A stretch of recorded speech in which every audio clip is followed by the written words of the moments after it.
मराठवाड्यासोबतच विदर्भातही काही शहरांमध्ये तापमानात वेगाने वाढ होत आहे। अकोला, ब्रह्मपुरी, चंद्रपूर या शहरातील कमाल तापमानाचा पारा वेगाने वाढत आहे। तर त्याचवेळी नागपूर आणि वर्धा ही शहरं देखील तापू लागली आहेत। दरम्यान भारतीय हवामान खात्याने विदर्भातील काही शहरांना आजपासूनच 3 दिवसपर्यंत उष्णतेच्या लाटेचा इशारा दिला आहे।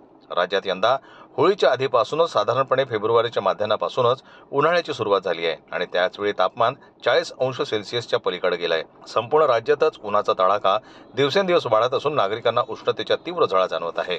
मार्च महिना सुरू होताच तापमानात लक्षणीय वाढ झाली आहे। गेल्या काही दिवसात अनेक शहरांमध्ये तापमान 40 अंश सेल्सिअसच्या जवळ पोहोचलंय, तर उर्वरित शहरांमध्ये देखील कमाल तापमानाचा पारा 37 अंश सेल्सिअसच्या पुढे आहे। विशेषतः विदर्भातील नागपूर, अकोला, चंद्रपूर, वर्धा आणि अमरावती या जिल्ह्यांमध्ये तापमान 40 अंश सेल्सिअसच्या पुढे जाण्याची शक्यता हवामान खात्यानं वर्तवली आहे।